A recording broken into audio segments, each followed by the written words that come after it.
Thank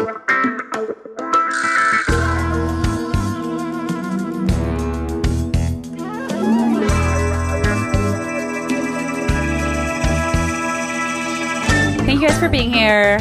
I want to introduce Jen Myers. Jen is a developer and a designer. She's also an instructor at Dev Bootcamp, and she's also the founder of Girl Develop It in Columbus, Ohio. I was doing so well. Columbus, Ohio. And she also co-leads Girl Develop It in Chicago now. Please join me in welcoming Jen Myers.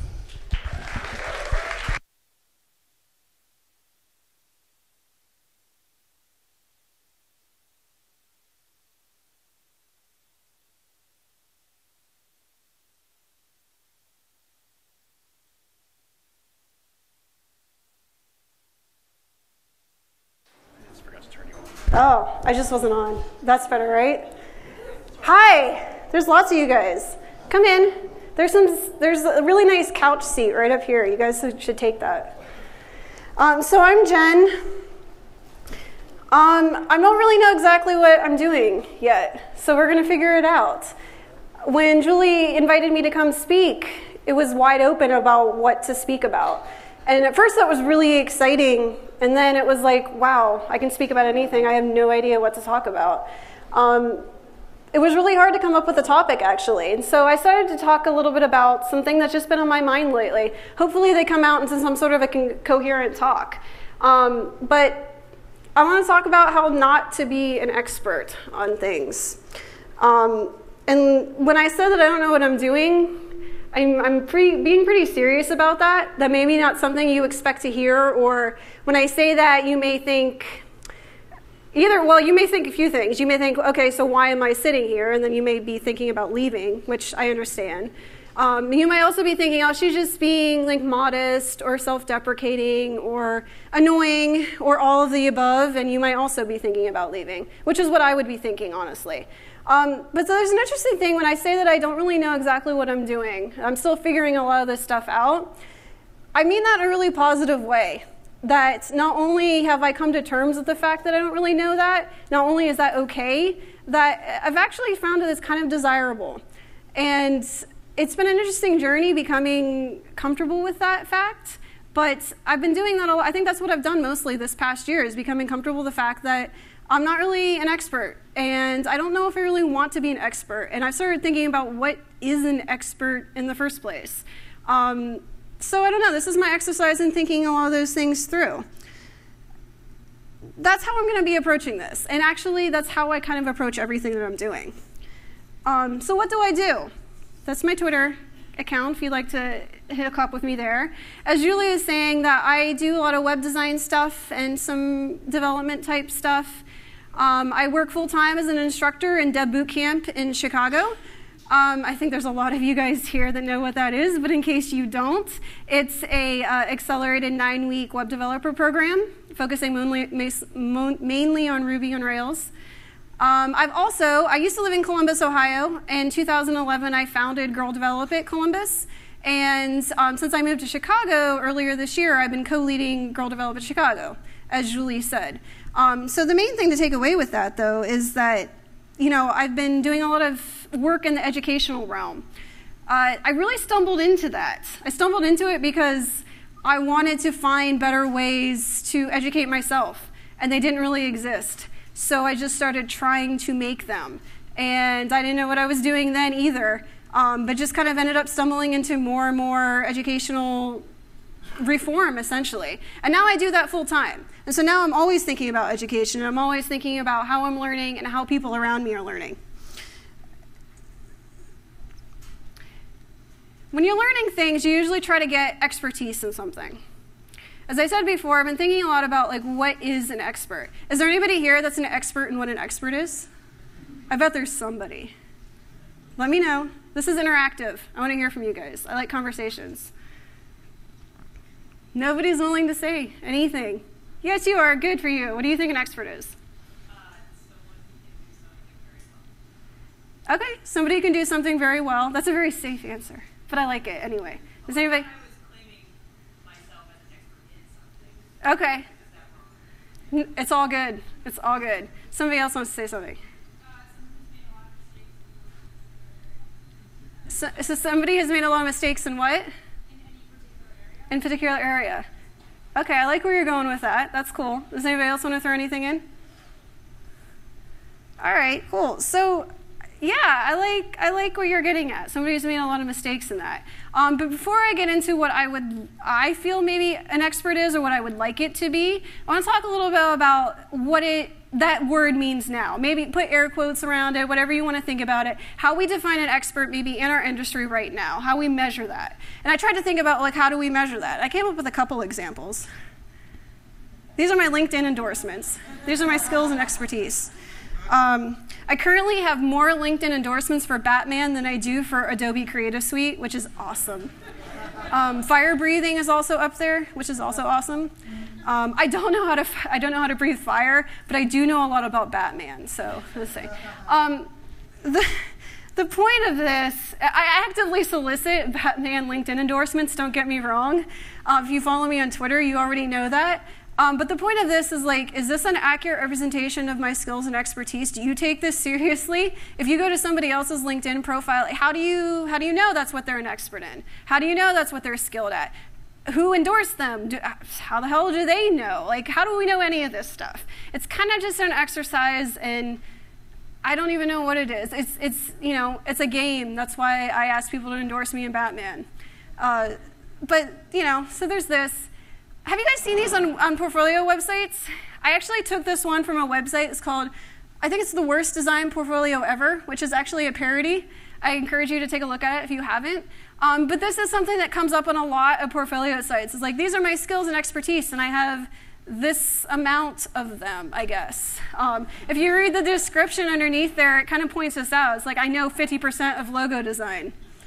Like, I don't know. I mean, I see these a lot, maybe a lot more on designer sites because it's very visual and it's pretty. But I see developers do that too, and they'll, like, list different languages. I know 100% of Ruby is like, what the fuck does that mean? Like, I don't understand any of this stuff. This is apparently how we measure skills and expertise. Or somebody has 100% of something, then they're an expert in something, I guess.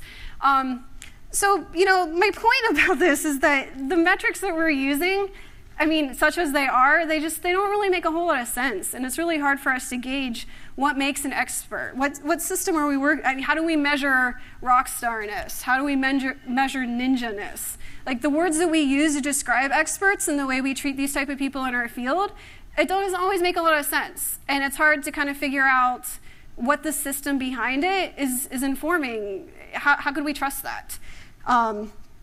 Basically, we can't, which is kind of what it comes down to. And if we can't really trust that these people have these skills, have this expertise, if we can't trust experts, that basically means that we really can't trust the system that is calling them experts. And so then we have to examine not just the experts, but that system that is making them that. And so what's underneath all of this? So funny thing about me, and you might have picked up on this, so I actually don't trust the authority of systems very much. I've always had a bit of a problem with that. And when I think about trying to trust the authority that we have now of expertise, it's hard for me to do, and I tend to go back to some of the lessons I've learned from people as I was growing up, and I was constantly questioning the authority of these systems around me. Does anybody want to be really cool and tell me who this is? Somebody's got to know. So this is a guy named Joe Strummer. He was in a band called The Clash. He was one of the first people who taught me what it was like to question the authority of a system. He was punk rock in the real sense of the term, the spirit of it, not just the trappings of it. He was about, speaking truth to power and telling individuals that they had the power to remake a system. I learned a lot from him. Things like this. So authority is supposedly grounded in wisdom, but I could see from a very early age that authority was only a system of control, and it didn't have any inherent wisdom. I quickly realized it either became a power or you became crushed. So that got serious real quick, didn't it? But there is a link there between thinking about how we measure expertise and how we value people of experts in our industry and how much we can trust the system that will name them that, the methodologies that we use to name them experts. And to be really frank, I don't know if I trust that right now. There is part of me that, it's kind of like, you have to prove this to me in the first place. And there's a lot of things that I see that I'm not really sure if I do trust that. I don't know if it makes a whole lot of sense to me. This makes more sense to me. But that's also really confusing. Kind of. It's confusing, but then it also, the flip side of this means that if we don't have inherent trust in, there's no reason to inherently trust authority, that also means that as individuals, we have the power to question and to remake things. And that's one of the things I really loved about Joe Strummer, is I really felt that when he was making his art, when he was making his music and sending his message out there, it was because he really believed that individuals had the power to make things differently. And that was the message that he was sending out too. He was saying, you can change this. Like, why don't you change it? So how do we change things? How do we make experts in the first place? Essentially, that's what education is.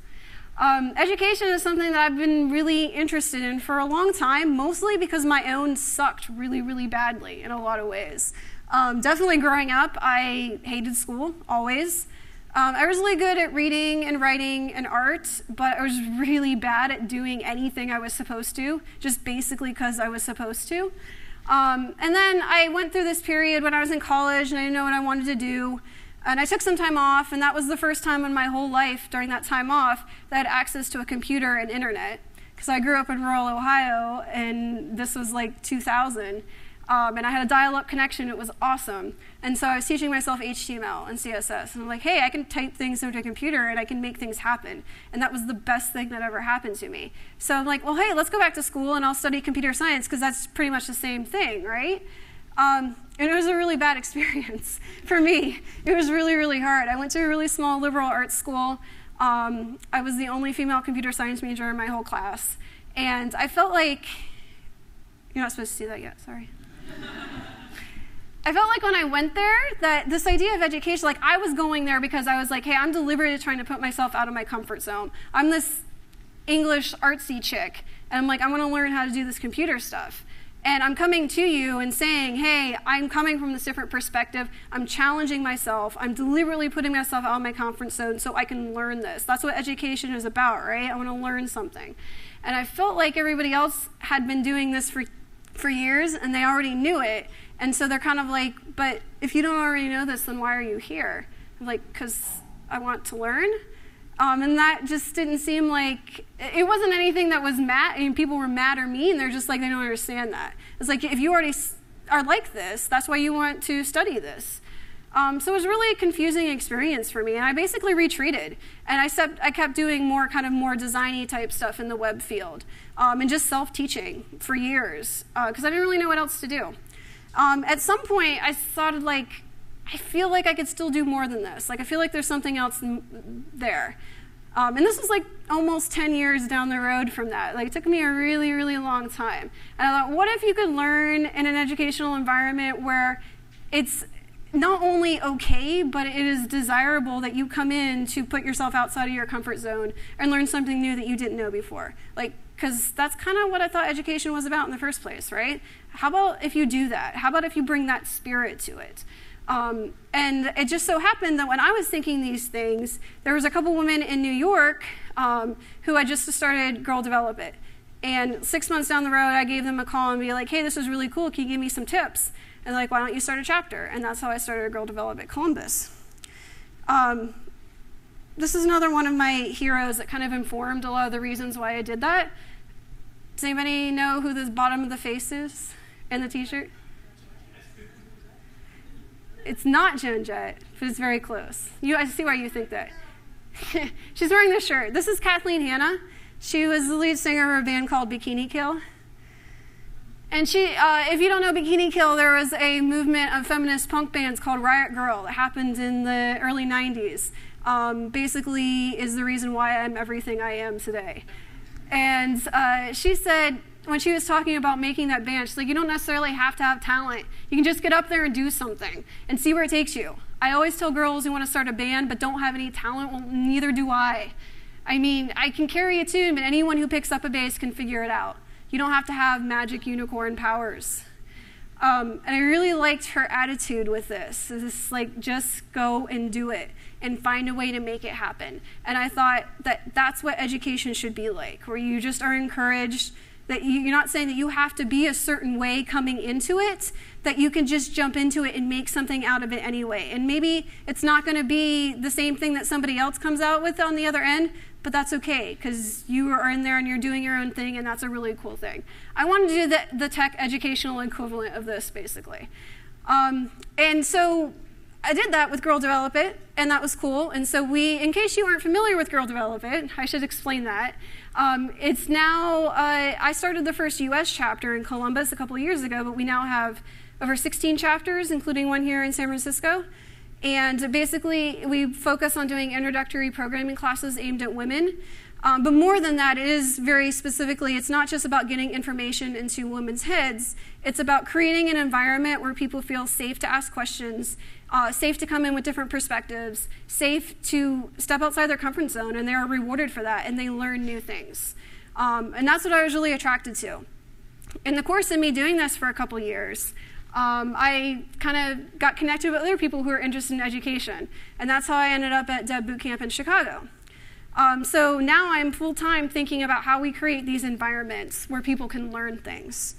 And the thing is that I've learned a lot of things doing this. That's the thing. I'm talking about what other people are learning, but my process of going through this is, I'm basically going to tell you what I've learned, because that's the biggest thing is when you do these things, it's not just about, I'm not an expert, I'm not imparting my wisdom to do things. I'm going along this learning process just like everybody else. And so these are the things that I've picked up from my educational experience so far. The most important thing that is, if you teach someone a thing, she knows a thing. Or you can teach her to learn how to learn things, and then she'll go out and learn lots of things herself. When we do Girl Develop It classes, I tell teachers who come in and TAs that come in, I don't really care if they walk out the door remembering everything you told them. But I care that they feel, when they leave this class, that they can learn all of this stuff. And it's amazing how much of a difference that switch makes.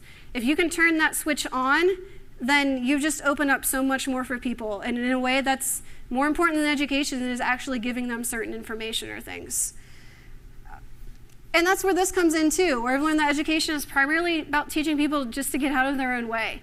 It's never ceases to amaze me when I see students come through of how many barriers you can put up between yourself and what you can do, what your potential is. We don't realize we're doing it. Sometimes we do realize we're doing it, and we still are kind of powerless to do anything about it. But that's the single biggest thing. If you remove that, then you've opened up everything that you can possibly learn.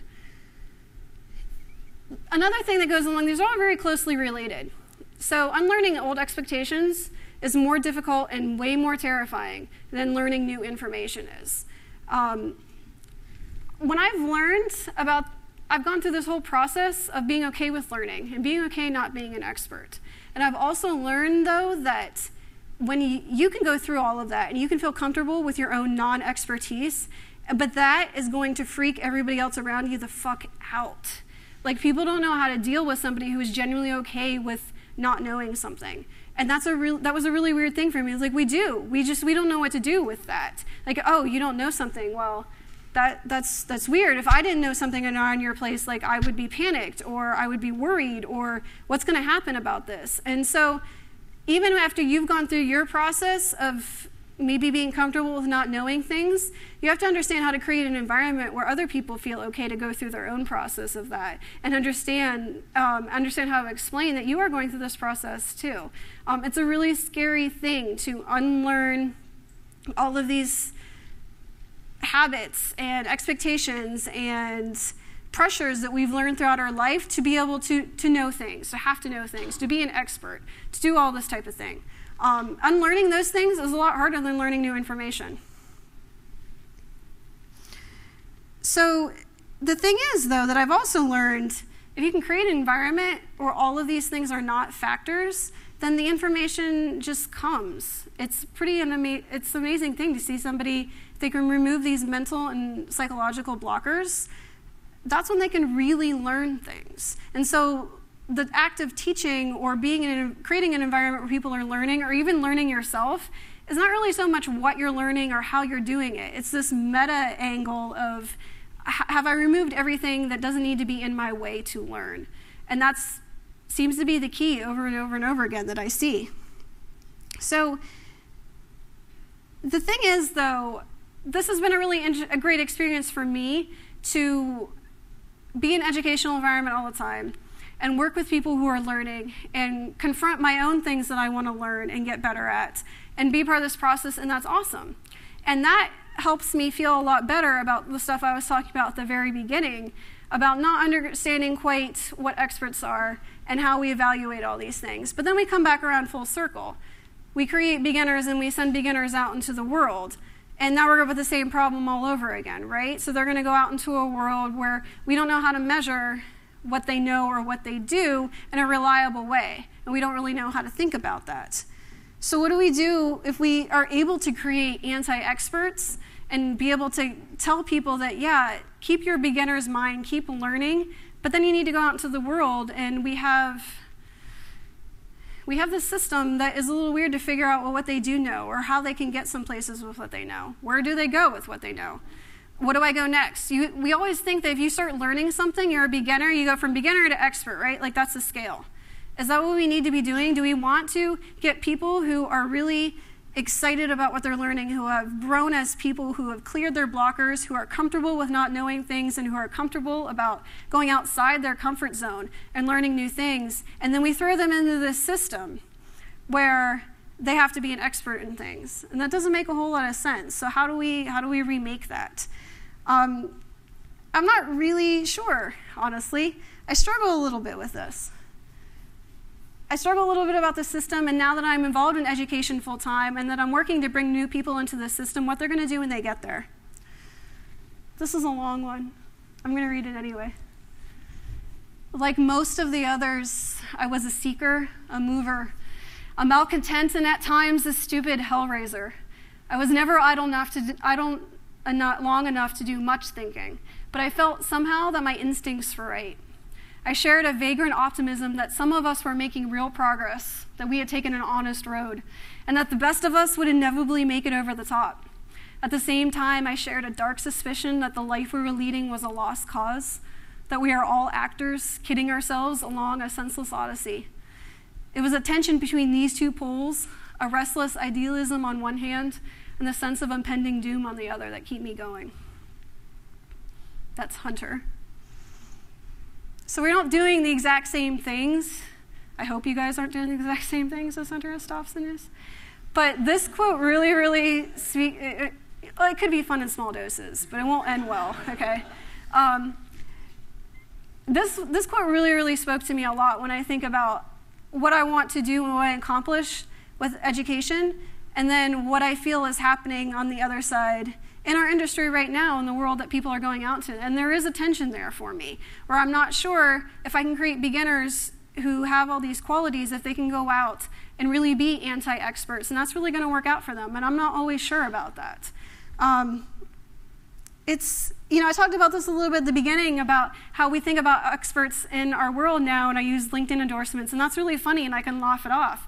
But there are some things that I can't laugh off. Something else that I do, among all the other things that I do, is I'm also a single mother of an 8-year-old daughter.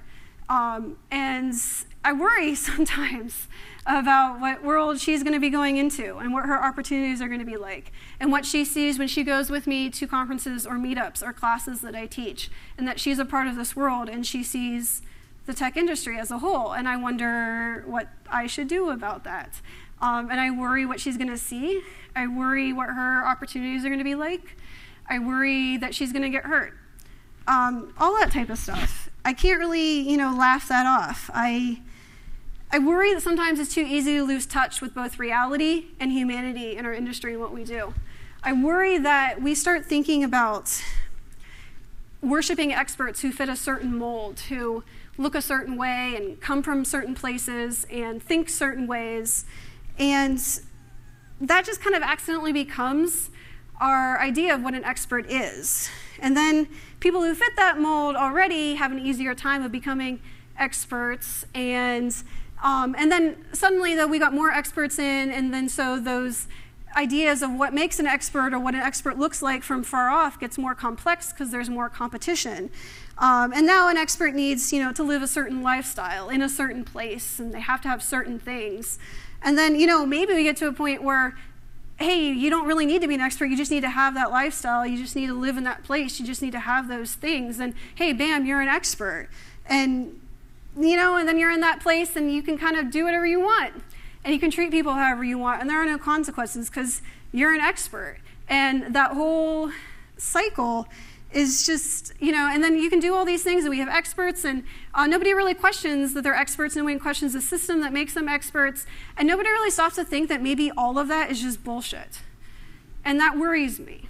That worries me thinking about the world that my daughter is going to come into. So my experts are not people who necessarily know a lot of things. My experts are questioners and searchers and explorers and learners and beginners and fuck-ups and risk-takers and punks and freedom fighters and rebels with causes. Those are the people that I would like to see be our new experts. Instead of saying that you've done a certain thing, you've learned a certain amount, how about we just switch that all around and just say you're an expert? Maybe it's kind of what was somebody said earlier in their very beginning. Thanks for setting me up for that. You're an expert if you make a lot of mistakes, and that you are comfortable with that process and you're embracing this and you're open and honest about it. So I'm giving this talk because I give a lot of talks, and I get up here and I speak, and I feel like a lot of people are saying, well, she must be an expert in something because she's up there talking. They just make that assumption, and that's okay, I appreciate that. But I don't know if I really want to be an expert because it seems kind of limiting and it actually sounds kind of boring. And I don't feel like that. I don't really feel like I have a relation to that. So I would like to think of myself as not an expert, but somebody who is more like something like this. And I think that when I teach people, or in whatever ways I can, just by example or with that, I would like them to think not so much of trying to reach this end of the scale, 100% expert in these skills, but more of something like this. And that's my recipe for this. So if you're into this idea, here's the thing, we can all do this. So go out right now, well, not right now, in a little bit, at some point in the future, and go learn something that you have no idea how to do, that you've never done before, that maybe you thought you couldn't do. And as you do that, take note of how difficult and confusing and uncomfortable and painful it is. And then go teach somebody something that you do know and remember how you felt and make sure they don't feel that same way. And you will be challenging yourself to keep learning new things, and then somebody else is going to learn, and they're going to learn how to do that same thing in the same confident way that you are, and then you just repeat it over and over and over and over again. And they're going to learn how to repeat it. And then maybe instead of having this scale of beginner to expert, and that's just it, and we don't really know why or how any of this works, all we've done is create a dynamic environment where people are always stretching themselves, always learning, always teaching, and always being very authentic and sincere, rather than being any sort of expert that we're not sure that we can trust. And that's something that everybody could do. And you may never really be an expert, but you can be somebody who is sincere and authentic about what they're doing and share that with other people and inspire that in other people. And I think that's worth more than any specific expertise in the world. And that's all I got. Thank you.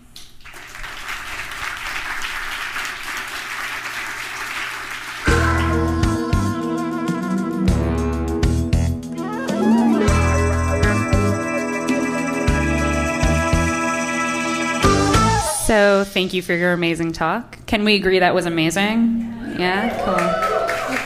Rad. Awesome. One of the reasons that I don't ask our speakers to speak about something specific is because I want them to talk about something they're really passionate and excited about. And I think we nailed it with your talk. I think we did it. We can do some more claps if you guys are into that. Can I do some more of those? I'm really into applause right now. It's a good thing. So let's just jump into it. So you talked a little about this in your talk, but what was your aha moment with the web or with computers in general, where you knew this is something I want to do or be involved with? So I can tell the story a little bit. So I told a little bit of the story. I didn't have any access to the web or computers growing up at all. I grew up in a very working class, rural family in the 90s, so we didn't have that. You're going to get the whole story, by the way. Is that cool? Okay. Yeah. So I didn't have access to the internet until I went to college, and then I did 2 years of college and went back, and we finally had like a Windows 98 machine probably at that point with a dial-up connection. And I was making websites on AOL Hometown, because that's what you did. And I was just using the WYSIWYG, and I was getting, and it was just like, I write a lot, I still do a lot, so I was a writer, and I was like making portfolios for my stories. So it had nothing to do with the underlying technology. It was just like I was making something, and I started getting really, really frustrated that I couldn't make it do what I wanted it to do. Like, wait, no, like the WYSIWYG wouldn't do that. So I'm like, well, fine, I'm just gonna learn HTML then. And then I could type things, and then I made something, and that was awesome. So I think it was like the first thing that I was able to just make it, and it was more or less the way I wanted. It wasn't exactly the way I wanted to, because I wasn't really good at it yet. And this also was like a really long time ago, so I was probably still using tables for layout and things like that. But I just made something, and it's really that simple. Like just making a little site, just something that I wanted that expressed something that I was doing that I could use, and I had the power to make that, and that was really awesome. And it was really that, and I still think that's the thing that I just get to make things, and that's pretty sweet. I always tell people it's the closest thing to doing magic. It's magic. That as humans we can do. Totally. My next question for you is, how did you decide to make the leap from being just a designer and developer to becoming an instructor with Dev Bootcamp? I don't know if I did decide. It just kind of happens. So when I was talking, I got into education through all of this whole journey of like that's led me here is really accidental. Really, really, I mean that literally. So I started doing Girl Develop It because I essentially wanted, or I wished those educational avenues existed for me. And nobody else was doing it, so I'm fine, I'll do it. But then I was organizing it, and so I wasn't, like I was just doing it. And then our first HTML teacher in Columbus went to grad school, and so there's no one to teach the HTML class. And I'm like, well, I guess I could do that. We need someone to do it. So I started doing that. It was all based out of need. And then I had been doing that for about a year, and people knew I was doing it. And actually, a couple of years ago, I had some friends in Chicago who were helping organize the Software Craftsmanship North America conference. And they were like, hey, we want more women on there. And I retweeted them. I'm like, hey, good for you. And he's like, well, what about you? And I'm like, I guess. What would I talk about? And they're like, you could talk about Girl Develop It and what you do with that. And I'm like, well, if you really want me to, I guess. I don't know. I could do that.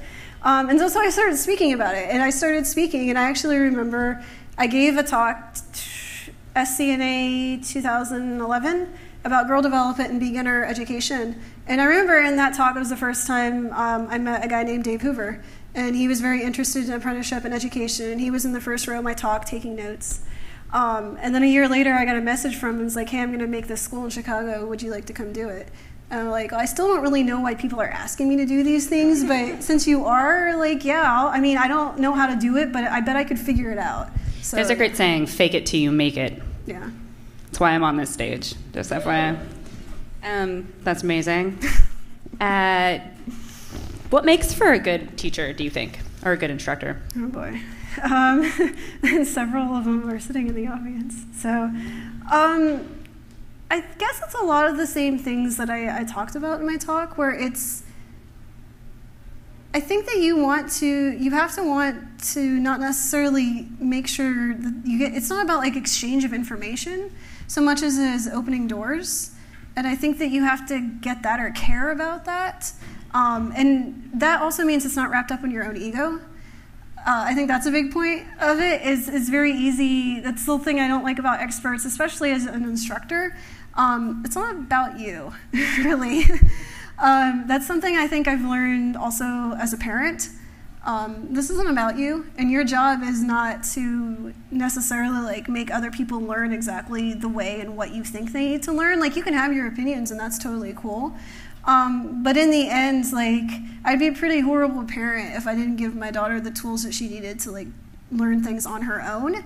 And I kind of do the same thing with teaching, or I think of it the same way, that I would be really doing them a disservice if I weren't teaching them how to do things as opposed to just do certain things. So I think you need to be able to like let go of your own ego and step back from that. Yeah, when people ask me, like, what's the one thing I should be learning right now? It's like how to learn, obviously. Like, that's the one thing everyone should learn how to do. It's amazing how many people don't. We don't teach that. Right, yeah. We tend to do this thing where we tell you what to think and not how to think. Totally. It's a really common learning pattern in the U.S. So do you have any personal mentors?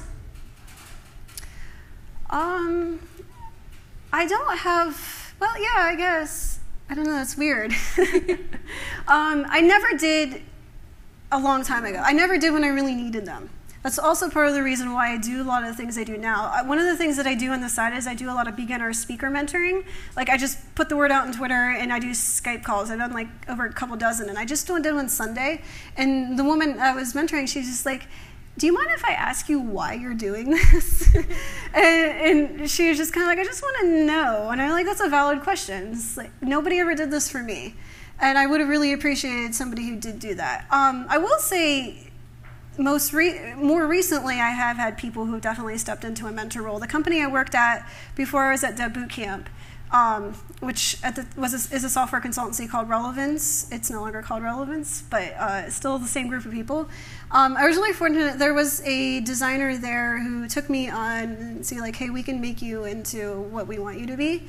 And he also was really great about pulling out the things about my personality and the soft skills that I had that sometimes don't get very valued, and he brought those to the forefront, and he would say like, hey, this is really important, I like that you're here.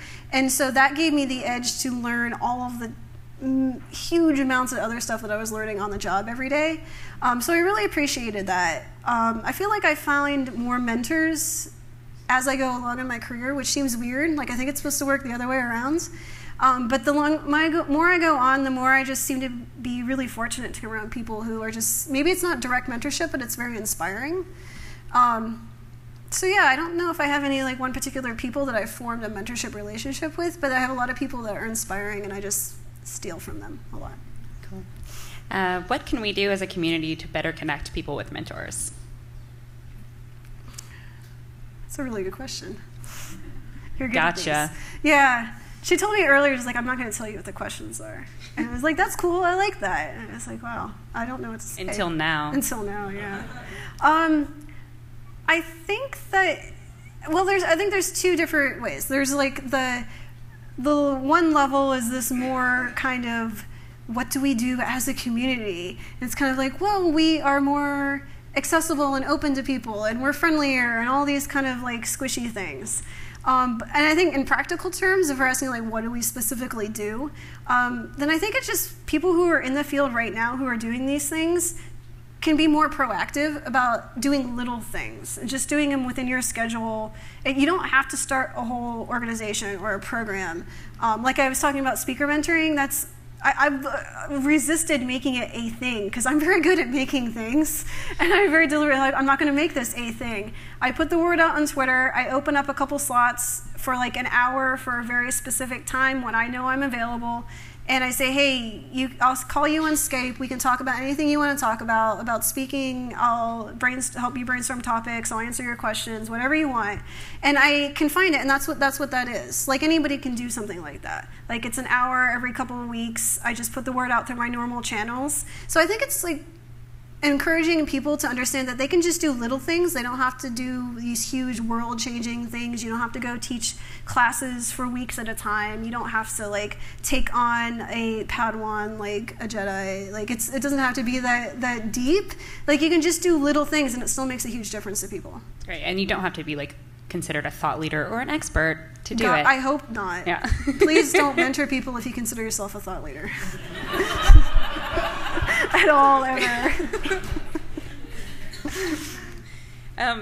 So you talked a little bit about your daughter, who I call the kid, as you refer to on Instagram so often. Yes. How has having a daughter or having a child changed your career path? You have to work, no matter what. Yeah, I mean, I talk a lot about, so I'm a full custody single mom, and I don't get child support. I'm pretty open about the fact that it's really weird that I'm sitting here in this beautiful office in San Francisco, and and as an expert speaking on stage. About 8 years ago, I was a single mom on welfare.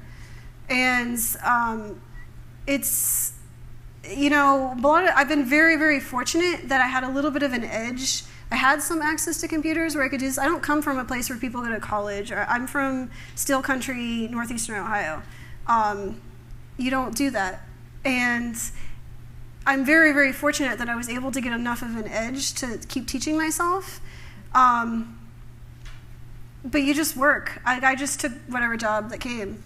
And some of them really sucked. And some of them sucked, but in ways that I learned from. So I think that the biggest thing about like my career path, like I don't have a career path, I just took jobs because I needed to work. And then you get to a point where it starts paying off a little bit more. I invested a lot in speaking and doing things like this because I thought it would pay off in the end career-wise, and it was harder to do at the time, but I did. The only other thing that's actually really different is for being a mother is that sometimes I just have to take my daughter with me to things. She goes with me to every Girl Develop It class I teach, which I started doing that back in Columbus because my sitter quit on me a week before I started a new course, and I'm like, fine, I'll just take her with me. And now she loves it. She's gone to the last like 4 classes with me. She's like the mascot of the class.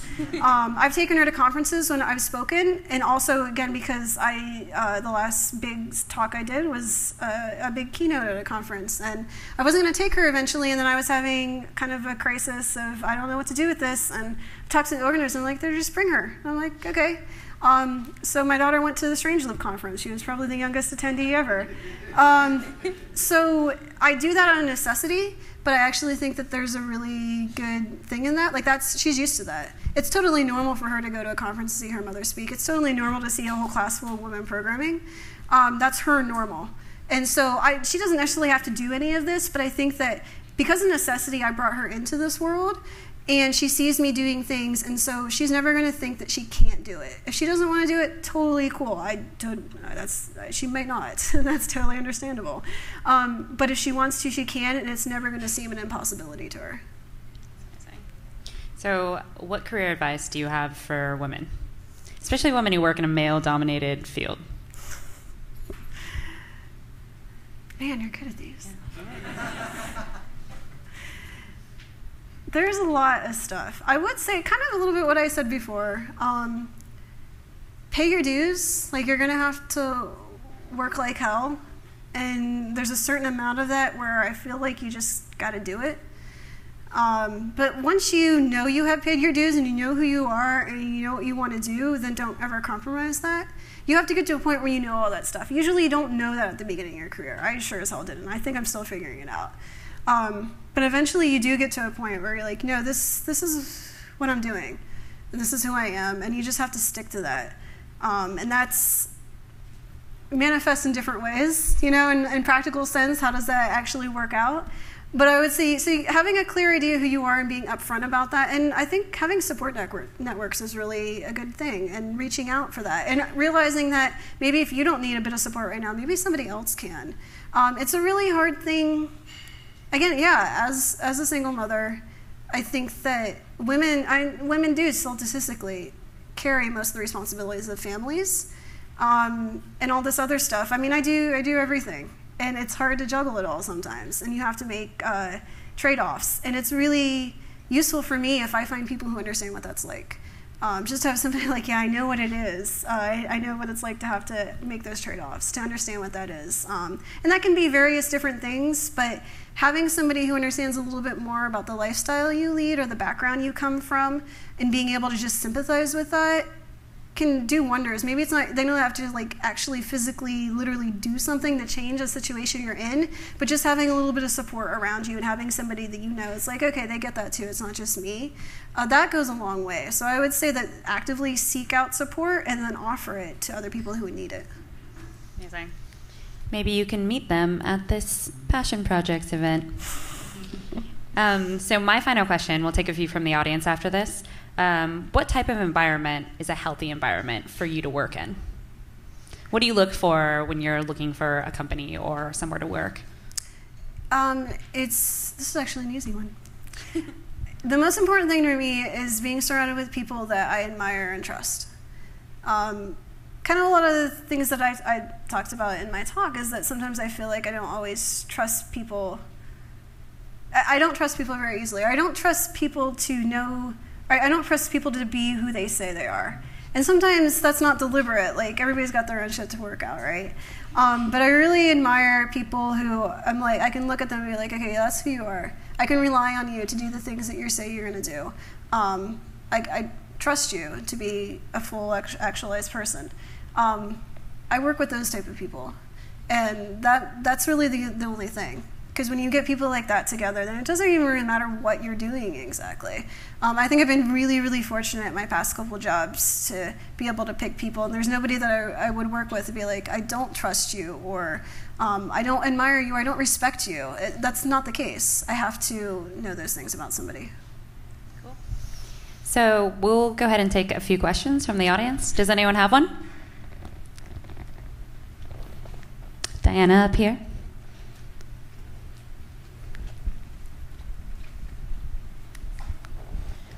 What was your favorite aha moment? Like, this is why I'm doing this. Like a rewarding moment when you've been teaching someone and just made you feel like this is why I keep doing this, and this makes me feel great, and you feel like you've done something great for someone else. I think that I've referenced this moment before too, but one of the last girl development classes I taught in Columbus, there was a group of women, and they're on their way out. Like, we teach, like, it was a course of like 4 classes, but at the end of the first class, there's a woman who walked out, and she said, I was really scared and apprehensive to come here, and now I feel really excited and capable to learn all this stuff. And I felt like that was that thing, and like it's whenever something like that happens, where it's not even like somebody does something specifically, they felt that they couldn't do something for no reason. It just was something they had in their head that they couldn't do it. And now not only do they feel they can, but they feel excited to go learn that. That's kind of what I was getting at in my talk too, is like, for me, it's not even that I taught anything specifically or have like an actual result. It's just able to open up that door for somebody and reveal that potential to people. I'm really big on potential. So I don't like artificial barriers in the way of potential. I like to clear those out of the way. So whenever I can clear a barrier out of somebody's way, it doesn't even matter what they go do, honestly, because, I mean, it really doesn't. I don't care, you know? As long as it makes them happy, and they're not doing it for anybody else, and they're not doing it because they think they should or they can't do something else. Like, it doesn't even really matter what they do. All that matters is that they go do something, and that they felt that they could do it. That's the most important thing for me. Do we have another question? Lots of questions.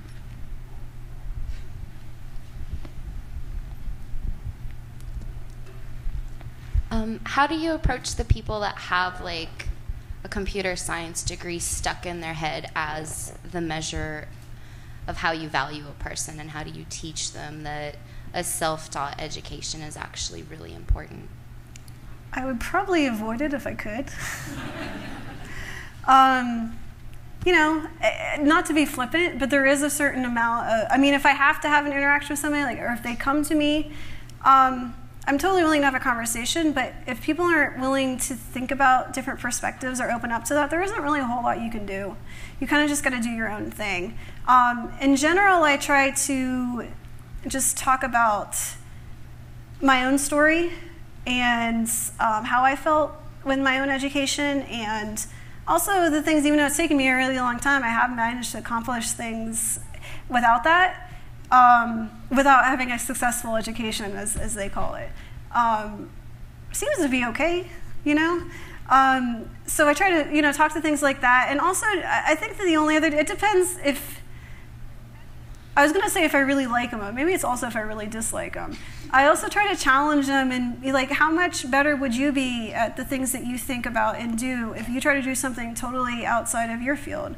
Because that's another thing that I feel like I talk about, like moving out of your comfort zone, and you guys are maybe more of a programming audience, so maybe I'm talking about things that are not programming. But I believe me, when I talk to just pure, straight up designers or artists, I am way harder on them. It's the same deal. Like, there's so much cross education that can happen. Like, just learn something new.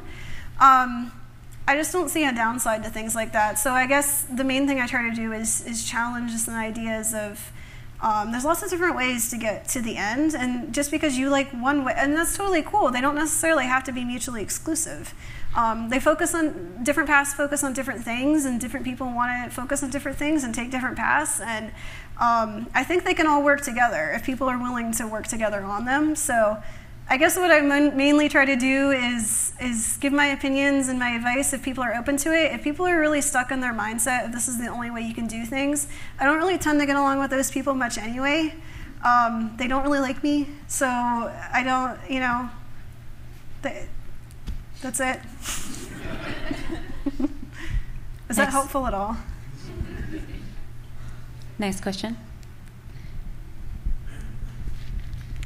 So my question is, writing talks, giving talks is hard. Why do you continue, where does your motivation come to continue to give talks? So I really like connecting with people. That sounds kind of weird, but it's true. Like I said, I stumbled into speaking, and I just did it because it was kind of like, well, I guess I could talk about that. I never did this decided yes, I'm going to be a public speaker. And obviously, I'm not a very practiced public speaker. I just like to talk. I like to express ideas, and I like to really, what it comes down to is I like to start conversations. I don't feel like a talk that I give is an end in itself. In fact, I think I get annoyed by people who think their talks are ends in themselves. They're usually the type of people that I was talking about earlier. When I give a talk, the best outcome is that it starts other talks, and it starts other conversations, and it starts other ideas. I like to see that happening, and I like to be a part of it, and I also be able to to connect one-on-one with people. I really I've mentioned this to a few people, but every once in a while I'll get somebody who will send me an email, or they'll come up and to see me after a talk at a conference. Actually, not even come to see me. I've gotten emails and tweets from people that's oh, I saw you speak at this conference, but I didn't come say hi because I didn't think you would want to talk or anything like that. I'm like, dude, that's what I'm there for. If I didn't want to talk to people, I wouldn't go out and talk. And that bums me out, because that means that they're used to people who want to go out to talk so they can prop up their own egos and make themselves feel important, not share ideas and start conversations. And I think that's bullshit. If I'm going to go do this, it's because I want to talk about ideas, and I want to talk to you. Yes, please. I mean, if you're creepy, but just don't be creepy. But other than that, I want to talk to people, and I want to connect, and I want to hear what people have to say, and I want other people to go out and talk. I just think that's awesome.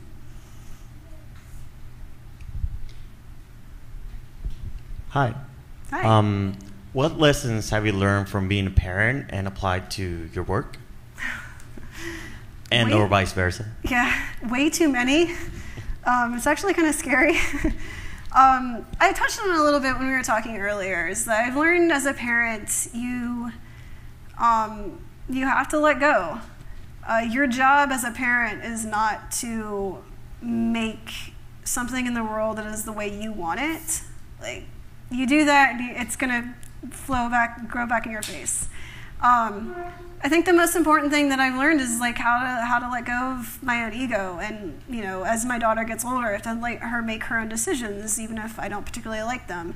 But I also, at the same time, in order for her to make her own decisions, I have to equip her to make her own decisions, and I have to teach her how to think about things and what to value, and how to come to determinations, and all those sort of things.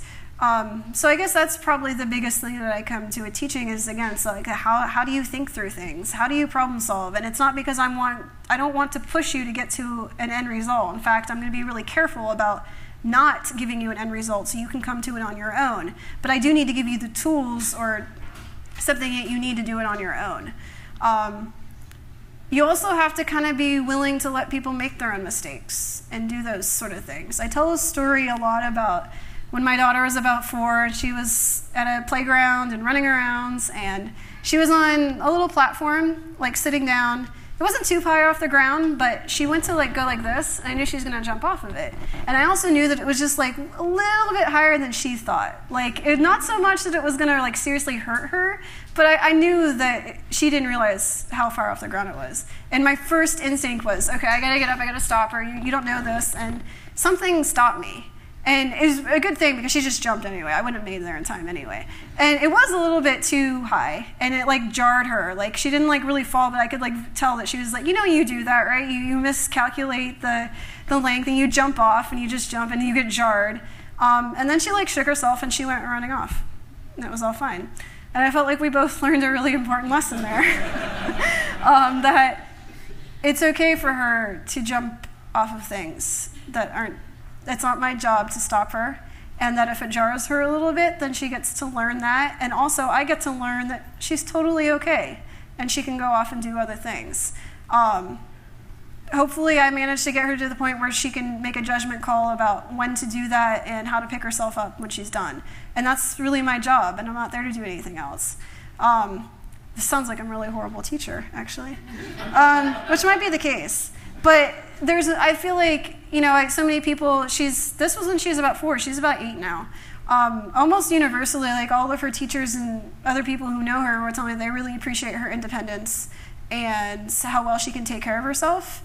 And so I'd like to think that maybe I was able to lay the groundwork for her being able to do those sort of things on her own, and that's worked out better for her in the long run. So if I ever feel like I want to swoop in and give an answer or make something easy or save somebody from jumping off things, that is not too high, that is okay. Like there's the range, right? If it's the top of a mountain, then I probably should stop it. Or at least, you need to teach her like, well, this is why you don't want to do that. But at some point you have to be able to not do what you want to do for your own sake so that the person involved can learn something on their own because it's their journey in the end. Any more questions? I had one. So you talked a few times about that it's important for people to make a environment where people feel comfortable not being experts and not knowing stuff. And I think you talked a little bit too about like how to get started mentoring and those types of things. But I wanted to know more about like making that environment. Like what are techniques you recommend for making people feel okay with failing or not knowing things or stuff like that? That's a really good question. I think that there's different, there's first of all just the kind of superficial, like don't sound annoyed or don't sound impatient. Patience is a really important thing. That's something else that I've learned a lot as a parent. Patience is a really big thing. And also, I think learning how to spin things in a positive way is important too, because if you have somebody who's really fighting against their own confidence issues, and everybody's different, but a lot of times if that's the case, they're going to pick up on any hint of disapproval or impatience or anything that's going to make them go back into their zone of like, okay, I can't do this is no good. So there's a lot of just kind of like superficial, the way you're speaking, the way you're behaving.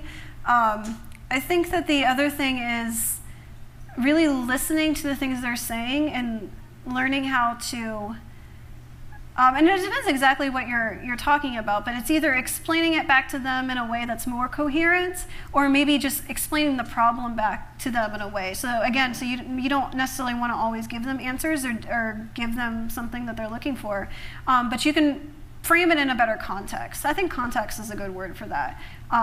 Create a context for them that they either feel more confident to explore in, or they're like, you can give them little pieces, like set up a place. And it's like, okay, so you don't know exactly how to do this, but what do we start here? Or give them a suggestion of a place to start, that sort of thing. So it's a balance between giving them specific answers, but also just kind of giving them a place to start and maybe a context to keep going in.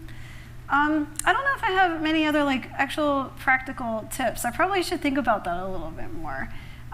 Mostly I've been going on, I tend to be like all about connections and things like that, and I'm pretty good at connecting with people and making them feel easier that way, but I don't really think about it that much. So this is probably a good reminder to me to examine that a little bit more and pull out some of the things that I'm doing so that other people can employ it better.